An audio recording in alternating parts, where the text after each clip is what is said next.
Dans les prochaines minutes, cette histoire montre comment un blocus américain, des pétroliers iraniens, des affrontements navals, des menaces de missiles, des négociations par canaux indirects et de mystérieux avions au-dessus de l'Iran se télescopent dans une crise qui s'aggrave rapidement. Il s'agit d'un rapport d'aujourd'hui, le 8 mai, de Fox News et de Jennifer Griffin, selon lequel l'armée américaine a mené aujourd'hui de nouvelles frappes aériennes, touchant plusieurs pétroliers vides qui tentaient de briser le blocus. Il s'agirait de pétroliers qui essayaient de se rendre en Iran pour se remplir de pétrole iranien. Ils ont tenté de forcer le blocus, puis ils ont été bombardés et attaqués par la marine américaine dans la région. C'est le genre de crise que la communication pro-Trump adore présenter comme une démonstration de force nette et simple, jusqu'au moment où la carte, les routes pétrolières et les missiles refusent d'entrer dans un slogan de campagne. Selon un haut responsable américain, il s'agissait de très grands transporteurs de brut, des VLCC.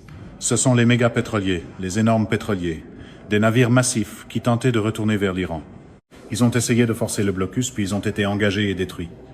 Il y a aussi d'autres informations du commandement central des États-Unis, avec des images vidéo de ce qui s'est passé.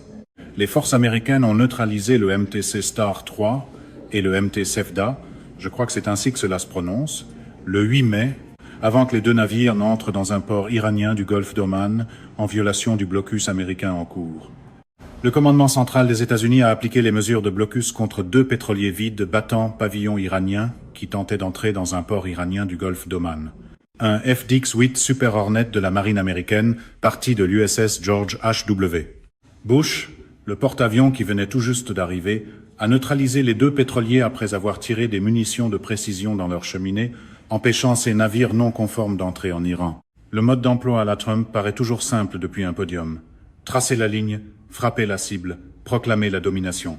En mer, chaque ligne vient avec un pétrolier, un drone et une conséquence de deuxième ordre.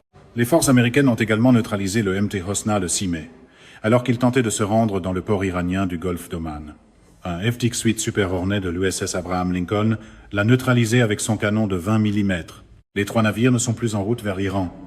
Les forces américaines au Moyen-Orient demeurent engagées dans l'application complète du blocus visant les navires qui entrent en Iran ou qui en sortent. L'amiral Brad Cooper a déclaré que les hommes et les femmes hautement entraînés en uniforme font un travail incroyable. Plusieurs navires commerciaux ont été neutralisés et plus de 50 ont été redirigés par le CENTCOM. Les images vidéo montrent plusieurs navires bombardés et mis hors service aujourd'hui. Les images diffusées par le CENTCOM montrent d'abord le C-Star 3 dégageant de la fumée après avoir été directement frappé par un FDX-8 Super Hornet. Ensuite, elle montre le Sefda. Il y a une énorme explosion au moment de l'impact du FDX-8 et ce navire est mis hors service. Ces images montrent les pétroliers iraniens qui ont tenté de forcer le blocus et la marine américaine les engageant avec ses avions de chasse. C'est là que la politique des discours musclés rencontre les images réelles, de la fumée, un impact, et une voix maritime qui ne se soucie pas de savoir à quel point les éléments de langage semblaient bien ficelés la veille. Au même moment, nous recevons des informations via Faytux Network, selon lesquelles des affrontements dispersés entre la marine iranienne et la marine américaine durent depuis au moins 1 heure, toutes les parties se tirant dessus. Il y a donc maintenant des rapports selon lesquels l'engagement naval dans le détroit d'Ormuz a duré au moins 1 heure, avec des tirs de tous les côtés. Au même moment, des explosions au sol sont signalées dans la province iranienne d'Hormozgan. Il pourrait s'agir de nouvelles attaques américaines. Des explosions au sol sont en cours, et il semble que des bombardements soient en cours. Cela ne confirme pas que ces explosions sont une attaque américaine, mais cela laisse entendre qu'elles pourraient absolument l'être. Le CGRI a également envoyé un message radio aux navires ce matin, le 8 mai, les avertissant de rester à 10 000 des navires de guerre américains pour leur propre sécurité, parce qu'il faut parfois donner, une leçon aux Yankees avec des missiles et des drones. Les Iraniens menacent donc actuellement de bombarder les navires américains dans le détroit d'Ormuz et ils avertissent tous les autres navires de rester à l'écart.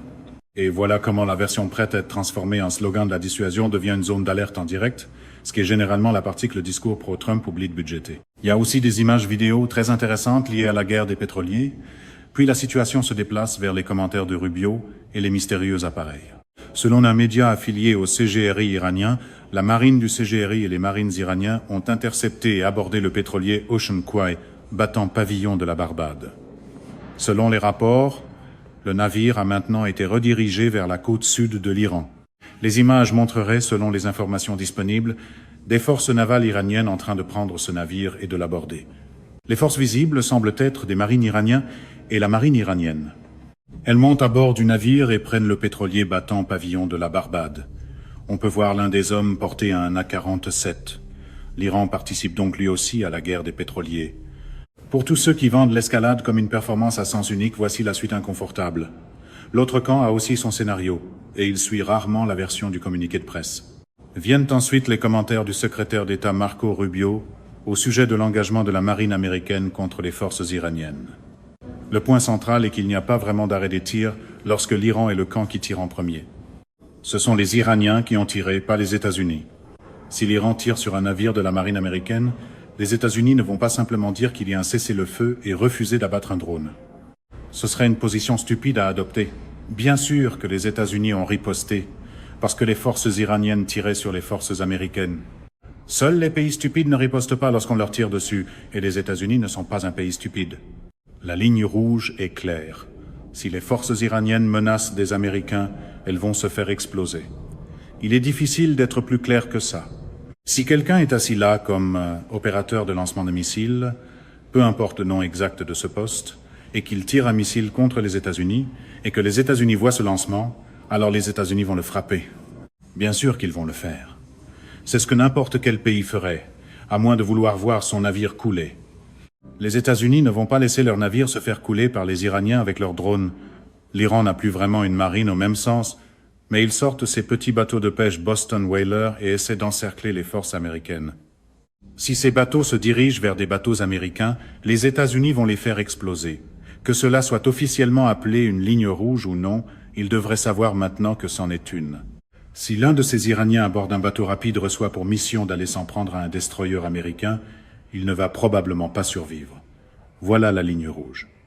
C'est une déclaration très froide de Marco Rubio. Le message est direct. Si vous ciblez les États-Unis, vous ne survivrez pas. C'est le genre de phrase qui ferait hocher la tête au camp Trump comme une foule de rassemblement, pendant que tous les autres vérifient discrètement les marchés pétroliers et les plans d'évacuation.